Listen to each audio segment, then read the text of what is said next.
यावेळेस कोण पालकमंत्री होते? माननीय धनंजय मुंडे साहेब पालकमंत्री होते. कोरोनाचा कालावधी मला वाटतं या कालावधीत होता. परळी आणि अंबाजोगाई तालुक्यातील कामे न करता कोट्यवधी रुपयाची बिलं उचललीत. दिनांक 30/12/2021 रोजी सार्वजनिक बांधकाम उपविभाग अंबाजोगाई 2,31,00,000.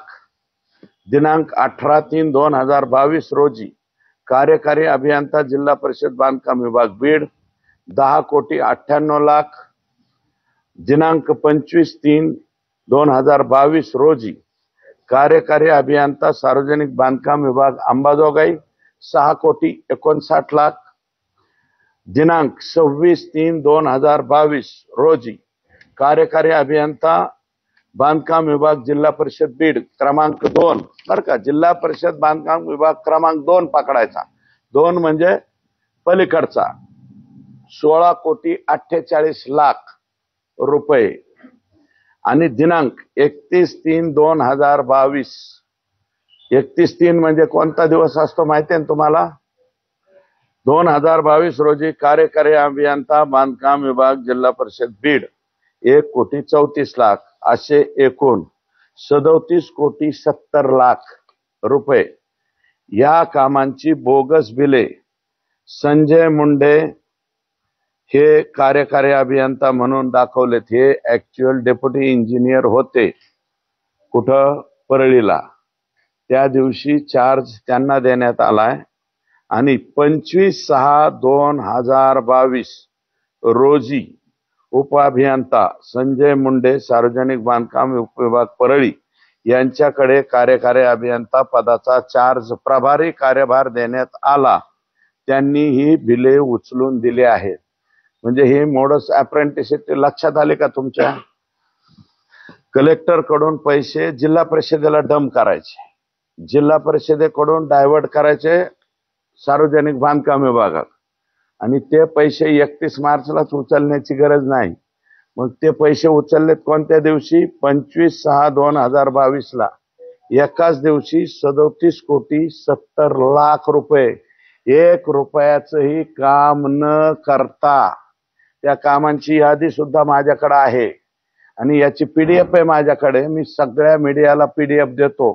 कृपया, माझं मत असं आहे की मीडियानी त्यांच्या कोणतं म्हणतात पेज मीडियाचं, किंवा तुमच्या आपापल्या मीडियाच्या ह्याच्यावरती तुम्हाला टाकता येईल कामाच्या नावासह. आणि हे कामातले म्हणजे त्या गावांना बी बघू द्या ना की त्यांच्या गावात काम झालंय का. 1 रुपयाचंही काम न करता 37,70,00,000 रुपये उचलण्यात आलेले आहेत. 1. क्रमांक 2, सार्वजनिक बांधकाम विभाग अंबाजोगाई रस्ते विशेष दुरुस्ती कार्यक्रम 2021-22 अंतर्गत जानेवारी 2023 मध्ये, जानेवारी 2023 ला सुद्धा या जिल्ह्याचे पालकमंत्री हे माननीय धनंजय मुंडे साहेब होते. दिनांक 13/12/2021 रोजी 9 कामांचे 15 कोटी, 9 कामांची यादी माझ्याकडे आहे, PDF तुम्हाला द्यायला तयार आहे. दिनांक 18/2/2022 रोजी 1 कामाचे 1,20,00,000 कार्यकारी अभियंता गौरी शंकर स्वामी यांनी एकूण 16,20,00,000 रुपये हे रस्ते विशेष दुरुस्ती कार्यक्रमांतर्गत काडीचंही काम न करता हे पैसे उचलून घेण्यात आलेले आहेत. बजेट अर्थसंकल्पीय कामे हॅम म्हणजे हायब्रिड ॲन्युटी अंतर्गत, आता हा 3रा प्रकार चालू झाला बरं, अंतर्गत मंजूर आणि सुरू असलेले 59 कोटी रुपयाचे रस्ता काम सुरू असून त्यामध्येच 6,30,00,000 रुपयाचं आणखी एक काम मंजूर करून केल्याचे दाखवले. परळी पूस बर्दापूर, हा रस्ता कोणता आहे मला माहिती नाही. परळी पूस बर्दापूर या रस्ता कामावर 5 कोटी रुपये काम न करता बिल उचलले आहे. आणि याच्यातली गंमत बघा पुढं, या कामाची क्षेत्रीय कार्यालयाने पाहणी केली, तपासणी केली, त्यावेळेस या कामावर डबल पैसे उचलल्याचे लक्षात आले.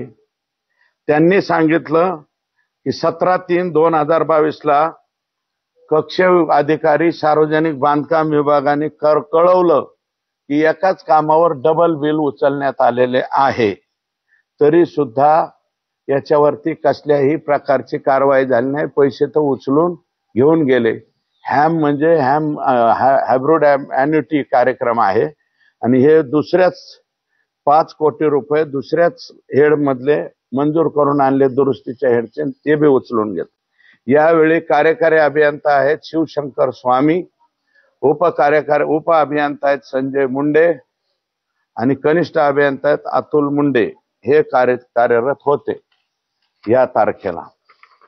त्याच्यानंतर परत डीपीडीसी माननीय जिल्हाधिकारी बीड, त्यावेळेस कोण जिल्हाधिकारी होते मला माहित नाही, यांनी 25/3/2020 रेखावार होते का कोण होतं?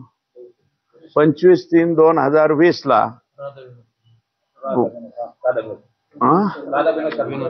बहुतेक 25/3/2020 ला रोजी प्रशासकीय मान्यता रद्द केल्या 57 कामाच्या. परळी मतदारसंघातल्या 57 कामाच्या सार्वजनिक बांधकाम विभाग अंबाजोगाईच्या अंतर्गत येत असलेल्या 57 कामाच्या म्हणजे काय रद्द केलं? प्रशासकीय मान्यता, प्रमा रद्द झाली म्हणजे विषय संपला. परंतु काय झालंय, या कामांचे एकूण 57 कामांचे प्रमा रद्द केल्यावर बी कलेक्टरने इकडे प्रमा रद्द केल्या, परंतु आकांनी तिकडे 14,43,45,000 रुपयाचे बिल उचलून मोकळे झाले. 14,43,45,000 रुपयाचे बोगस बिल उचलले. प्रशासकीय मान्यता कलेक्टरांनी रद्द केले. तत्कालीन कलेक्टर कोण होते मला माहित नाही. 25/3/2020 ला तुमचं मत आहे का राधा विनोद शर्मा साहेब होते? बहुतेक राधा विनोद शर्मा असतील. त्यांनी प्रमा रद्द केल्या. पण अंबाजोगाईच्या एक्झिक्युटिव्ह इंजिनियरनी, डेप्युटी इंजिनियरनी त्यांनी 57 कामाच्या 14,43,45,000 रुपये उचलून सुद्धा मोकळे झाले. हा अतिशय गंभीर गुन्हा आहे. अशी एकूण परळी मतदारसंघामध्ये 2000 म्हणजे 31/3/2022 आहे ना. हा, मी ज्या तारखा सांगितलेल्या आहेत तुम्हाला, सुरुवातीची तारीख आहे 13/12/2021 पासून 13/12/2021 बरं का.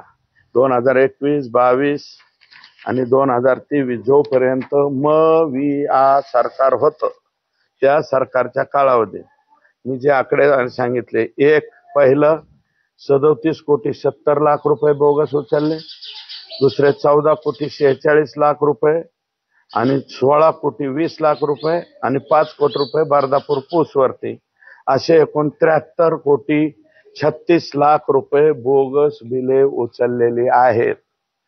या एवढं बोगस बिल मला वाटतं महाराष्ट्रातल्या कोणत्याही एका मतदारसंघात उचलले गेले नसतील.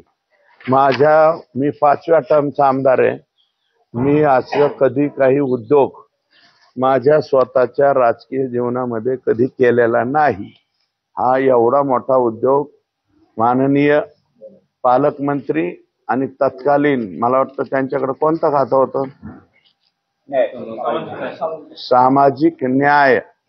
सामाजिक न्याय मंत्र्यांच्या कालावधीत आणि पालकमंत्र्यांच्या कालावधीत 2021 ते 23 या कालावधीत एकट्या अंबाजोगाई सार्वजनिक बांधकाम विभाग मधून 73,36,00,000 रुपयाची बोगस बिल उचललेली आहे. या कामांच्या याद्या माझ्याकडे आहेत. 1, 2 आणि 3 फायली मी केलेल्या आहेत वेगवेगळ्या. हेड बी वेगवेगळे आहे. डीपीडीसीचे किती उचलले, राज्य सरकारच्या एसआरचे किती उचलले आणि बाकीचे किती उचलले, ह्या याद्या आहेत. याच्या पीडीएफ आहेत. झेरॉक्स काढून याद्या देण्यापेक्षा पीडीएफच तुम्हाला देतो. तुमचे नंबर द्या आणि ते आपल्या आपल्या ब्लॉक वरती टाका तुमच्या मीडियाच्या, आणि मीडियाला सुद्धा खाली जाऊ द्या आणि परळी मतदारसंघातल्या सुज्ञ जनतेला सुद्धा पाहू द्या, या कामावर या कालावधीत या कामावर इथे कामं झालती का. 1 रुपयाचं सुद्धा काम न करता ही सगळी बोगस बिलं या ठिकाणी उचलण्यात आलेली आहे. आता या संपूर्ण यादी संदर्भात तुम्ही यादी मुख्यमंत्र्यांकडे दिली का आणखी कोणाकडे दिली आणि तक्रार कोणाकडे करणार आहात? मी अजून कोणाकडेच दिली नाही. राज्याचे मुख्यमंत्री, सार्वजनिक बांधकाम मंत्री आणि राज्याचे उपमुख्यमंत्री उद्या येणार आहेत. त्यांना बी ही संपूर्ण यादी, पण उद्या नाही देणार, उद्या डीपीडीसी आहे, पहिल्यांदा येत आहेत ते. त्यांना फक्त माहिती तर आता होणारच आहे ना, ते आमच्या इथे येत आहेत. उद्याच्या डीपीडीसी मधला आमचा विषय हाच राहणार आहे. याची तक्रार तर देणार आहे ना अजितदादाकडे बी. आपले शागिर्द किती म्हणजे चांगल्या पद्धतीने या ठिकाणी कारभार करतायत. म्हणजे तुमचे सामाजिक न्याय आणि पालकमंत्री शिवशंकर स्वामी, हे मुंडे कोण आहेत? संजय मुंडे. आणि मला असं कळलं संजय मुंडे साहेब 2022ला याच्यावर बी गेले, रिटायर झाले हे पैसे उचलून देऊन, आणि परत त्यांच्या बिचाऱ्याचं काहीतरी आजार झाला आणि तेव्हापासून ते माणूस कुठे आहे ते बी सापडत नाही. देवदयाच्या कृपेने चांगल्या ठिकाणी असावा एवढीच अपेक्षा आहे. ते माणूस त्या परिसरामध्ये नाही, आता परळी आणि अंबाजोगाई परिसरामध्ये नाही. रिटायर झाल्यावर ते डेप्युटी इंजिनियर राहायला पाहिजे ना तिथं. किडनीचा काहीतरी आजार झालता म्हणले, किरकोळ. अगोदर एकदम टाईट होता, पण हे बिल उचलून दिल्याच्या नंतर लगेच किडनीचा आजार त्याला झाला. सुरेश धस काय बोलते, मला इथं देणं नाही असं बोलत तुमच्याबद्दल एकेरी भाषेत त्यांनी वक्तव्य केलं अजित पवार. ते बोलू शकतात.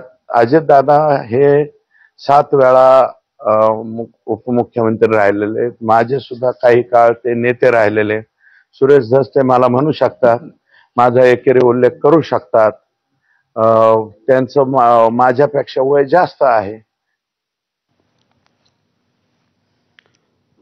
तर एकीकडे हे सगळं घडतंय आणि दुसरीकडे या सगळ्या प्रकरणावरून अन्न आणि नागरी पुरवठा मंत्री धनंजय मुंडे यांच्यावरती राजीनाम्याचा दबाव वाढत चाललेला आहे.